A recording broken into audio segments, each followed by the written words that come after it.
Hello, beautiful souls, and welcome back to Beyond the Mind with Ani. I'm your humble host, Ani, and today we're diving into a topic that I know touches so many of us. Even if we don't always admit it, the shadow of self-sabotage is there in our lives. Have you ever wondered why you sometimes push away the very things you've been craving? Love, success, joy, it's right there, and somehow you trip over yourself. You pull back, you shut down, and then you tell yourself, I can't, I'm not ready, or maybe I'm not enough. Today, we're going to explore why that happens, why women especially carry these hidden patterns, and more importantly, how we can begin to shift it. Because self sabotage isn't proof that you are broken, it's a signal, it's a whisper from your inner world saying, look at me, heal me, and set me free. Self sabotage is one of those words that gets thrown around a lot. People think it means laziness, weakness, or lack of discipline. But here's the truth: self sabotage is not weakness, it is self protection. It's your unconscious mind saying, this feels dangerous, this is unfamiliar, better not go there. And here's the thing: your unconscious doesn't care if what you're reaching for is healthy, beautiful, or exactly what you've always wanted. If it feels unfamiliar, your nervous system might treat it as a threat. Psychologists like John Bowlby and Mary Ainsworth, who developed attachment theory, showed us that the pattern we experience in early relationships literally program the nervous system. If love was inconsistent, your body learns to expect abandonment. If love was conditional, you expect rejection. And so even when you meet a safe, kind, stable partner, your body whispers, I don't trust this. It won't last. That's not sabotage. That's survival. And let's talk about the culture conditioning, especially for women. Women from girlhood, we were taught to shrink. Don't be too loud. Don't be too emotional. Don't be too ambitious. But at the same time, we're told not to be too little either. Don't be weak, don't be needy, don't be a burden. This is what psychologists call a double bind. No matter which way you move, you're always wrong. You're too much, too little, too ambitious, or not ambitious enough. So you grow up with this impossible inner conflict. I want love, I want abundance, I want freedom, but maybe I don't deserve it. Maybe I'll lose it. Maybe I'll be punished for it. These are the thoughts that we carry. And that inner tug of war creates the perfect breeding ground for self sabotage. Because when you finally get the thing you want, there is another voice in your head that says, careful, this is not safe. Better sabotage it before it sabotages you. Let me ask you this. Have you ever noticed yourself recreating the same painful dynamic over and over? This is not coincidence. It is conditioning. If you grew up with inconsistency, if your parents weren't emotionally present, or if love came with strings attached, your nervous system got trained to expect chaos, rejection, and abandonment. And here's the wild part. Even if you logically know that you deserve better, your body doesn't trust this. Neuroscience backed this up. Dr. Basil van der Kolk in The Body Keeps the Score, I've talked about this so many times and I highly recommend this book. It explains that trauma lives in the nervous system, not just in the mind. Your body will literally drag you back into that familiar pain because it equates familiar with safe. That's why a woman can meet the most loving, stable partner and still find herself picking fights or pulling away. Or why success can feel terrifying It's safer to sabotage than to risk being fully seen and then rejected. The unconscious mind says, better the pain I know than the unknown I cannot predict. And finally, let's talk about energy. Let's focus a little bit on the feminine essence. Whether you identify as feminine or simply carry more of that energy, feminine energy thrives on receiving, flowing, and surrendering. That's where your magnetism comes from. But when you're living in fear, shame, or hyper control, you block that flow. You grip life so tightly that the very things you long for, love, success, joy, can't land. Instead of attracting, you repel. Instead of receiving, you push away. And the irony, the things that you want the most are already moving towards you. The partner, the opportunity, the abundance, it's on its way. But then your energy is saying, this is not safe. Don't let it in. And I absolutely love this quote by Carl Jung. Until you make the unconscious conscious, it will redirect your life and you'll call it fate. That's exactly what self-sabotage is. The unconscious directing your life. And until you shine a light on it, you will keep calling it bad luck, failed timing, or fate. Let's make this real. Because self-sabotage isn't just an abstract concept, it shows up in the everyday moments of our lives. Picture this. A woman finally gets the promotion she's been working towards. On paper, it's everything she wanted. But instead of celebrating, she freezes. She procrastinates on important projects. She avoids speaking up in meetings. Why? Because deep down, she's terrified of being seen. Terrified that if people see her fully, they will find out the truth she secretly believes. I am not good enough. Psychologists call this the imposter phenomenon. It's that creeping fear that success is a mistake, that any moment you'll be found out. And for women, this often runs even deeper because culturally, we've been conditioned to associate ambition with danger.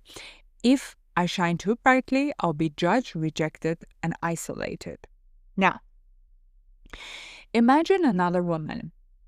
She finally started a project she's passionate about. Maybe it's writing, maybe it's business. She's on fire at the beginning, lit up by the vision, but halfway through, she abandons it, not because she doesn't care, but because the inner critic whispers, who do you think you are? You'll fail anyway. Better stop now before it hurts. This is what psychologists call learned helplessness, a term first introduced by Martin Seligman. It's the belief ingrained through past experience of failure and disappointment. That's no matter what you do, it won't work out. So the unconscious mind says, why even try? Better to quit while you're ahead. And then there's the one that stings the most. A woman finally meets a loving, available partner. He calls when he says he will, he listens, he's safe, and yet she picks fights or she withdraws emotionally because in her nervous system, vulnerability feels more dangerous than loneliness. Her body remembers what it feels like to be abandoned, so she preemptively pushes him away before he has the chance to reject her. This isn't irrational, it's biology. Neuroscience tells us that the amygdala, the brain's fear center, is wired to detect threats based on past experiences. If love has felt unsafe before, the amygdala doesn't care that this new man is kind or he's nice. It only knows love equals danger. Better protect her. So here's the thing. These are not failures. These are protective patterns. They are the body's way of saying, I have been hurt before and I will not let it happen again.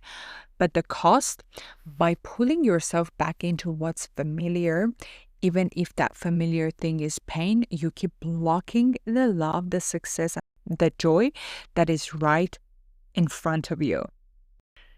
Carl Rogers, one of the founding voices in humanistic psychology, once said, "The curious paradox is that when I accept myself just as I am, then I can change." And that's the paradox here too. Once you recognize that sabotage is not weakness, but it's protection, then you can choose differently. Then you can say, "Thank you, body, for trying to keep me safe, but I am ready for more." Let's step back a bit. What actually drives self-sabotage in our brains and bodies? As I said previously, this isn't about being weak. It's biology, psychology, and energy working in ways you didn't consciously choose. Early relationships literally program your expectations of safety and love. An example: a woman gets a thoughtful gift from her partner. Instead of feeling gratitude, she panics, thinking he will expect something in return.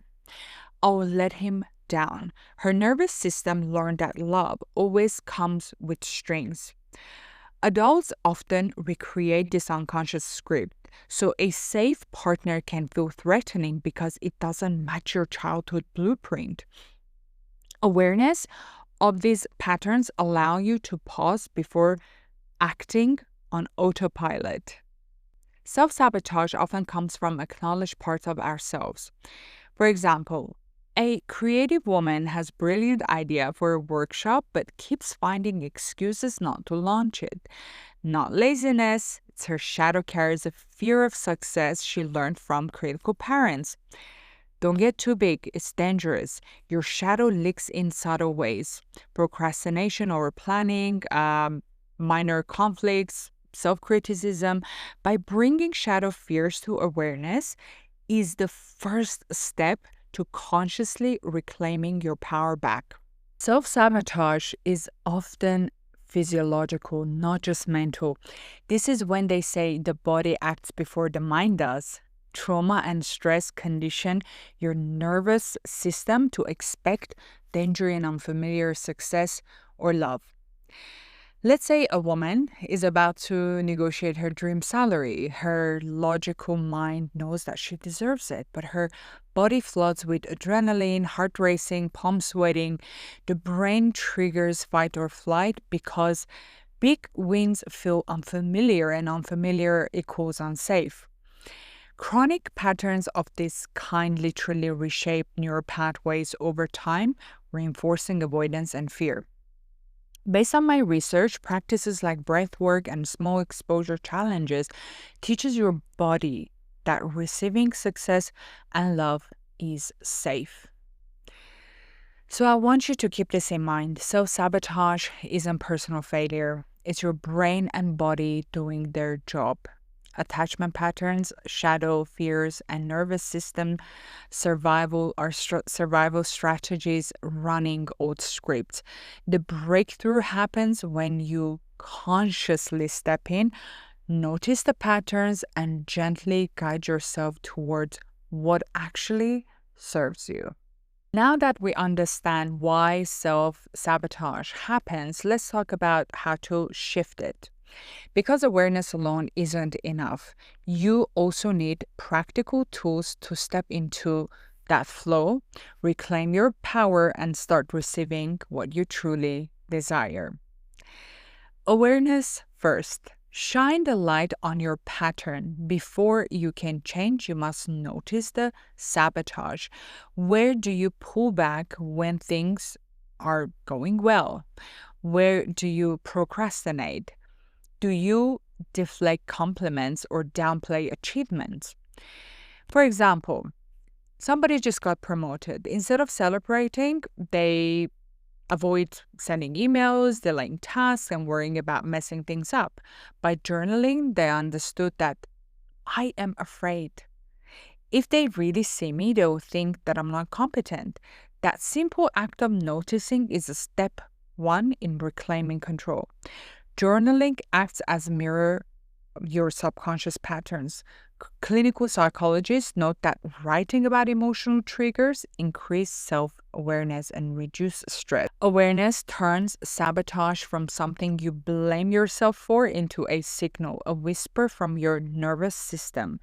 Notice me, heal me, and receive safely. Then, feel and integrate. Meet your shadow with compassion. Instead of running away from the discomfort, sit with it. Fear, shame, or self-criticism are not enemies, they're the messengers. Let's say a woman feels anxiety before meeting her partner's parents. Instead of ignoring it, she pauses, breathes, and asks, what am I trying to protect myself from? She realizes it's the old fear of judgment she carried since childhood. Sitting with it rather than reacting transforms that fear into insight. Neuroscience supports this approach. Mindful awareness of emotions decreases amygdala's hyperactivity, teaching your nervous system that perceived threats are safe. When discomfort arises, label it. Say silently, fear, hi, hello. Thank you for being here and warning me. This turns reactive pattern into conscious choices. Next, receiving without guilt. Let's talk a little bit about feminine energy because feminine energy thrives on receiving. Many women have been conditioned to feel selfish for saying yes to themselves. That antidote? Practice receiving. Starting small. Example, let a friend buy you coffee without you protesting. Accept help at work. Instead of insisting, you do it all alone by yourself. Allow yourself a luxurious bath or nap, or you don't have to earn it. Each small act rewires your nervous system to feel safe with pleasure and abundance. Feminine flow is about surrendering, controlling safe spaces, not giving up power, but allowing life to move through you instead of against you. Reprogram limiting beliefs. Rewrite the inner script. Identify the old unconscious script. I am not enough. I'll fail. I don't deserve this. Example, a woman hesitates to pitch her idea out of fear of rejection. She catches the thought, I can't do this. She replaces it with, I am worthy of my ideas. I'm allowed to be seen. I can succeed while staying true to myself.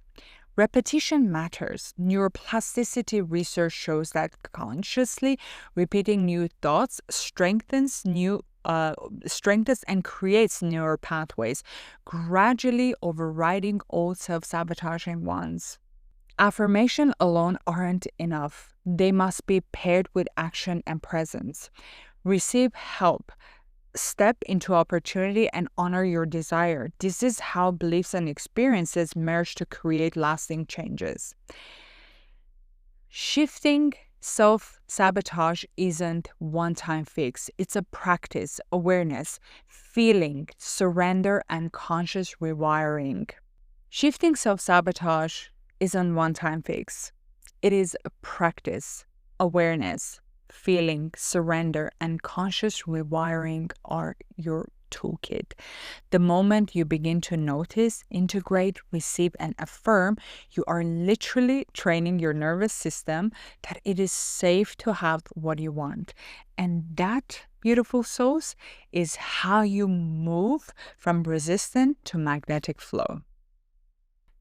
Let's talk about the power of repetition and neuroplasticity. One of the most powerful tools to shift self-sabotage is repetition. Why? Because your brain is plastic. It literally rewires itself based on experience. This is called neuroplasticity. When you consciously repeat a new thought, affirmation, or behavior, you are gradually strengthening new neural pathways. These new pathways can override the old self-sabotaging ones that you have been running on autopilot for years. Example, if every time you receive praise you think, I don't deserve this, and that thought fires a familiar neural pathway in your brain. But if you consciously catch it and say, I am worthy, I am allowed to be seen, and pair it with feeling it in your body, smiling, taking a small act of pleasure, or accepting the compliment fully, you are creating a new pattern. Over time, repetition rewires your brain so that the new thought becomes automatic, while the old self-sabotaging response loses its grip. The nervous system learns it is safe to receive. I can succeed. I can be loved. As Norman Deutsch explains in Brain That Changes Itself, our brains are not fixed. They are constantly adapting. Even deeply ingrained fears, habits, and patterns can be transformed through consistent, intentional practices. The key is patience, presence, and repetition. Small daily steps that compound over time into profound changes. And here's the thing about affirmations. Saying them is powerful, but alone they can only do so much.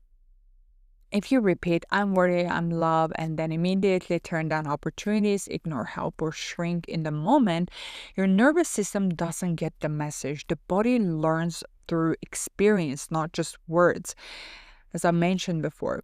This is why affirmations must be paired with actions and presence. Every time you consciously receive help, step into an opportunity, or honor a desire, you are proving the affirmation to yourself in real time. Your mind says it, and your body experiences it. They work together to create new neural pathways. Example, a woman tells herself, I deserve support. But every time a friend offers help, she says, no, I've got this. Her brain hears the words, but her body feels the old pattern: self-reliance, self-protection, avoidance. The affirmation alone doesn't override decades of learned responses. Now, imagine she pauses, takes a breath, and then let that friend help her. She notices how it feels safe, how she isn't diminished by receiving. That moment of aligned action plus affirmation sends a signal to the nervous system that receiving is safe and I'm allowed to have what I desire. This is how belief and experience merge. The mind and body must agree for lasting change. Step into small acts of surrender. Accept compliments fully, say yes to a new project, take a day off without guilt. Over time, these small conscious experiences cement the truth of your affirmation at a deep embodied level. Self-sabotage isn't a one-time fix. It's a practice. Awareness, feeling, surrender, and conscious rewiring are your toolkits. The moments you begin to notice, integrate, receive, and affirm, you literally training your nervous system that it is safe to have what you want. And that, beautiful souls, is how you move from resistance to magnetic flow. Thank you, my friends, truly, for staying with me until the end of this episode. I know that this work isn't always easy. It asks you to face the parts of yourself that you've hidden out of fears, and these patterns that you have repeated. They are not very easy to change. I get that. But every step you take towards awareness, every moment you allow yourself to receive, is a step towards a life you truly deserve. So, if this episode touched something in you, please share it with someone who might be ready to hear it, because the message that transforms us are meant to be shared. And please remember, your desires are not random. They are a reflection of your soul's longing. You are worthy of them. You are allowed to receive them. It is safe to step out of this sabotage, out of old patterns, into receiving all the things that you want in life. If you love this episode, please give it a like, leave a comment, and share it with a friend. Your support helps this message reach other beautiful souls. So, until next time, please keep shining, keep feeling, and always go beyond the mind.